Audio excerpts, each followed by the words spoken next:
लिखा है पंचांग में, अथा मायाम बट सावित्री व्रतम सौभाग्य समृद्धये कार्यम। बट सावित्री व्रत करना चाहिए। अमायांच तथा ज्येष्ठे बटमूले महासती त्रिरात्रो पोषिता नारी विधिना नेन पूजयेत। ज्येष्ठ अमावास्या को बटमूल में महासती 3 रात्रि 3 दिन का उपवास करके आज व्रत की पूर्णता करे और इस विधि से महासती सावित्री की पूजा करें। बट के मूल में सावित्री प्रतिमां कुर्यात सौवर्ण्यम वापि मृण्मयीम। सावित्री की मूर्ति सोने की बनावे और सोने की सामर्थ्य न हो तो मिट्टी की ही बना ले। सार्धम सत्यवतीम साध्वीम, सत्यवान सावित्री की, उनको फल नैवेद्य दीपक आदि से पूजन करे। हरिद्रा कटिसूत्र पहनावे, कुमकुम केशर आदि उपचार द्रव्य अर्पित करे और सावित्री आख्यान का श्रवण करे। स्वर्ण प्रतिमा हो तो ब्राह्मण को प्रतिमा का दान करें। सावित्री मया प्रदत्ता सहरण्या महासती ब्रह्मण प्रीणनार्थाय ब्राह्मण प्रतिगृह्यताम। ये हिरण्य के सहित महासती सावित्री की प्रतिमा हमने प्रदान की है ब्रह्मा जी को प्रसन्न करने के लिए। ब्राह्मण प्रसन्न हो जाएं, ब्राह्मण इसका दान ग्रहण करें। महाभारत में वन पर्व में 292 सर्ग में अध्याय में ये सावित्री की कथा प्रसिद्ध है, उसका जरूर पाठ करें। और इस व्रत को जो सती साध्वी माताएं करती हैं वे कभी वैधव्य को प्राप्त नहीं करती हैं। संक्षेप में सावित्री का स्मरण है।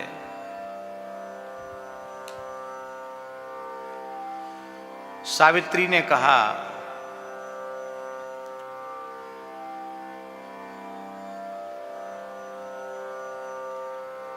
जब नारद जी ने बताया कि तुमने जिसका वर्ण किया है वो तो अल्पायु है, तो सावित्री ने कहा कि दीर्घायु रथवाल पायु सगुणो निर्गुणो पिवा सकृत वृत्तो मया भरता न द्वितीयम वृणोम्यहम्। भारतीय कन्याएं सकृत वरा होती हैं, वो दीर्घायु हो अथवा अल्पायु हो, सगुण हो अथवा गुणहीन हो, गुणवान हो अथवा गुणहीन हो। मैंने जिसका वर्ण कर लिया मैं उस निश्चय का परिवर्तन नहीं कर सकती। मनसया निश्चयं कृत्वा ततो वाचा विधीयते। पहले मन से निश्चय होता है तब वाणी से कहा जाता है। क्रियते कर्मणा पश्चात, फिर कर्म क्रिया के रूप में उसको परिणत किया जाता है। प्रमाणम में मनस्तता, इन तीनों में मेरा मन ही प्रमाण है, क्योंकि नृणाम ही संदेह पदेषु वस्तुषु प्रमाणम अंतःकरण प्रवृत्त। धर्मात्मा पुरुषों का अंतःकरण ही प्रमाण होता है।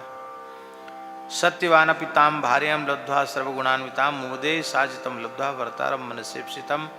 सत्यवान सावित्री परस्पर एक दूसरे को प्राप्त करके बड़े प्रसन्न हुए और गते पितरी सर्वाणी संन्यस्याभरणानि च जगृहे बलकलान्येव वस्त्रम काषायमेव च। क्या धन्य है देवी। पिता अश्वपति के चले जाने के बाद सारे आभूषणों को सत्य सावित्री ने उतार दिया। तपस्वी पति की सेवा तपस्विनी बनकर मुझे करनी चाहिए। तपस्विनी बन गई, बलकल वस्त्र धारण कर लिए, काषाय धारण कर लिया। परिचारी गुणैस्यैव प्रश्रेण दमेन च सर्व काम क्रिया विश्व सर्वेशाम तुष्टि मादधे। अपनी अत्यंत पवित्र परिचर्या सेवा से, गुणों से, अपनी विनम्रता से, अपने इंद्रियों के दमन करने के स्वभाव से और संपूर्ण कार्यों में कुशलता से पति को, सास ससुर को, सबको संतुष्ट कर लिया। जितने वन में निवास करने वाले थे सब प्रसन्न हो गए सावित्री के ऊपर। श्वश्रु शरीर सत्कार ही, सासों के शरीर के सत्कार के द्वारा, सर्वराज छादनादि भी, उनको वस्त्र आदि के द्वारा, भोजन आदि के द्वारा सास का सत्कार किया। स्वसुरम देव सत्कारीर वाचस्य यमनेन च, पवित्र मीठी वाणी से ससुर का सत्कार, उनको भोजन आदि कराना, प्रिय बोल करके निपुणता से, श्रम से और एकांत में सेवा से अपने पति को भी संतुष्ट किया। ततः काले बहुत थे व्यतिक्रांते कदाचन प्रातः सकालो मर्तव्यम यत्र सत्यवता नृप। जो 1 वर्ष की अल्पायु थी वो समय आ गया, तो अपने पति की मृत्यु का समय निकट जान करके महासती सावित्री ने निर्जल व्रत करना आरंभ किया। तो ज्येष्ठ कृष्ण त्रयोदशी को निर्जल किया, प्रदोष काल में शिवजी का पूजन के निर्जल व्रत किया, फिर चतुर्दशी को निर्जल व्रत किया, फिर आज अमावास्या का निर्जल व्रत था। आज पति ने कहा कि इस यज्ञ के लिए, अग्निहोत्र के लिए हम संविधा लेने जाएंगे, तो कहा आप अकेले न जाए, मैं आपके साथ चलूंगी। सावित्री सास के अपने सास ससुर से पूछ लिया, क्योंकि वो जानती थी कि चतुर्थे हनि प्रातः सकालो मर्तव्यम यत्र सत्यवता नृप, चतुर्थे हनि मर्तव्यम इति संचित्य भावनी। 3 दिन हो गए, चौथे दिन इसकी मृत्यु निश्चित है। व्रतम त्रिरात्र बुद्धिशो दिवारात्रम स्थितावत। ये 3 दिन 3 रात्रि का व्रत सावित्री ने किया। बनंगते तथा सत्यवतः कायात पाशबद्धम वशंगतम अंगुष्ठ मात्रम पुरुषम निश्चकर्षे में उबलात सावित्री चापि दुखार्ता यम एवान्वगच्छत। लकड़ी, यज्ञ के लिए लकड़ी काटते काटते सिर में दर्द हुआ और वह उतर करके कुल्हाड़ी को रख करके सावित्री की गोद में ही सिर रख करके सत्यवान सो गया। वो मृत्यु ही थी उसके निकट। यमराज आए और यमराज ने अंगुष्ठ मात्र इसके प्राण को खींच करके, सूक्ष्म देह को खींच करके पास में बांध करके ले जाने लगे। तो सावित्री भी दुखी होकर के उनके पीछे पीछे चलने, वो आकाश मार्ग से चल रहे थे, अपने सतीत्व के बल से सावित्री भी आकाश मार्ग से पीछे पीछे चल रही।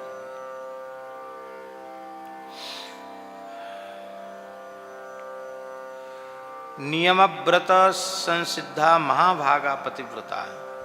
नियम व्रत से जो सिद्धावस्था को प्राप्त हो चुकी थी महाभागा पतिव्रता, ऊर्ध्व लोकों की ओर गमन करने लगी। यम उवाच, यमराज ने कहा, निर्वर्तच्छ निवर्तगच्छ सावित्री कुरुश्वास स्वौर्ध्वदैहिकम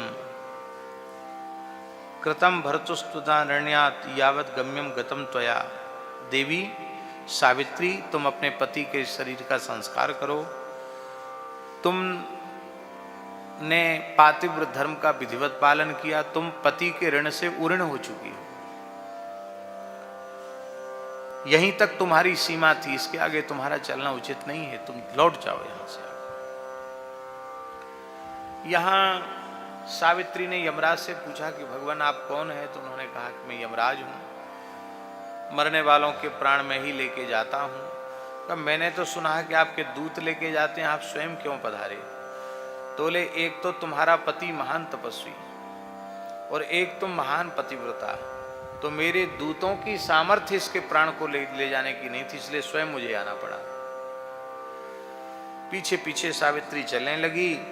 यमराज ने कहा कि देवी तुम अवर्ण हो चुकी हो, तुम यहां से चली जाओ। तब सावित्री ने कहा, सावित्री उवाच, यत्र मे नीते भर्ता स्वयं बात यत्र गच्छति मयापि तत्र गंतव्यम एष धर्म सनातन। सनातन धर्म यही है कि नारी को, पतिव्रता नारी को पति का अनुगमन करना चाहिए। जहाँ मेरा पति जा रहा है, जहाँ जहाँ आप उसे लेके जा रहे हो, मुझे भी उसके पीछे पीछे ही चलना चाहिए, यही सनातन धर्म है। तपसो गुरु भक्त्या च भर्तु स्नेहात् व्रतेन च तैव चैव प्रसादेन नमे प्रतिहता गति। धन्य है वो, कह रही तपस्या से, गुरु भक्ति से, पति के स्नेह से और इस बट सावित्री नामक व्रत के अनुष्ठान से और आपकी कृपा से। देखो बोलने की तो सब बात है, बातन हाथी पाइए बातन हाथी पाऊं। आपकी कृपा से मेरी गति प्रतिहत नहीं है, बाधित नहीं हो रही, मैं कहीं भी चल सकती हूं पीछे पीछे। ततः यमम संप्रार्थ सावित्री पंचवरान प्राप्तवती। अंत में सत्यवान सावित्री का यमराज से संवाद भी हुआ और प्रसन्न होकर के यमराज ने सावित्री को 5 वरदान दिए। सावित्री ने कहा,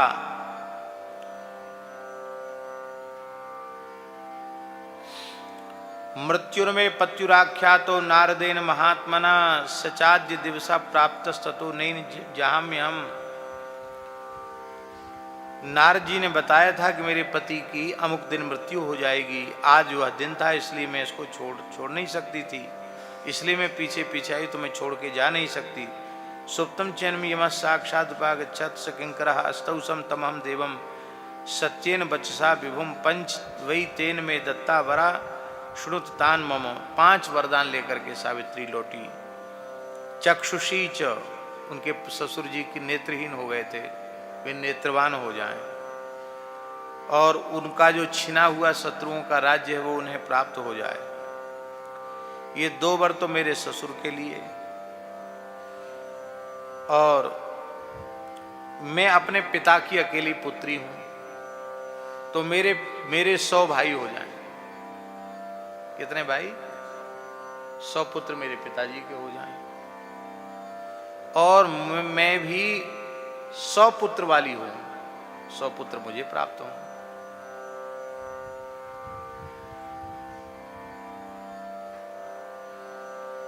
यमराज ने कहा एवं अस्तु। बोले अब तो लौट जाओ। अब कैसे लौटें? क्योंकि आपने कहा है कि आपने वरदान दिया है कि तुम्हें भी 100 पुत्र होंगे, तो 100 पुत्र अपने पति से ही तो होंगे, पति हमारा वापस करो।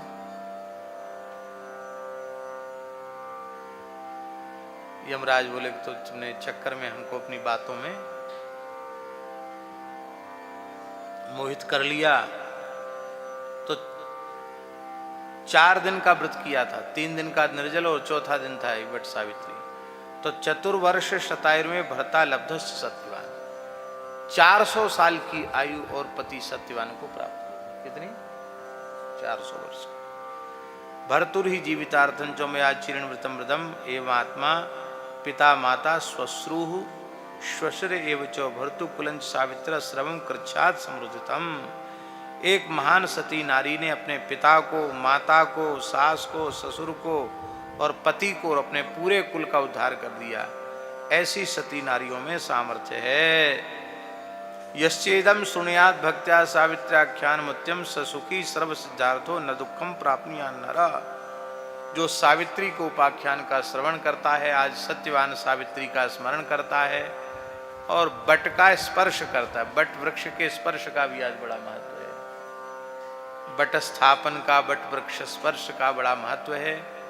तो वह कभी दुख प्राप्त नहीं करता है, सारे पापों से मुक्त हो जाता है। बोलो सत्यवान सावित्री जी की जय, सब संतन की जय। जय जय श्री राधे। चर्चा होगी, वैसे ध्यान नहीं रहता। अब क्या है कि धीरे धीरे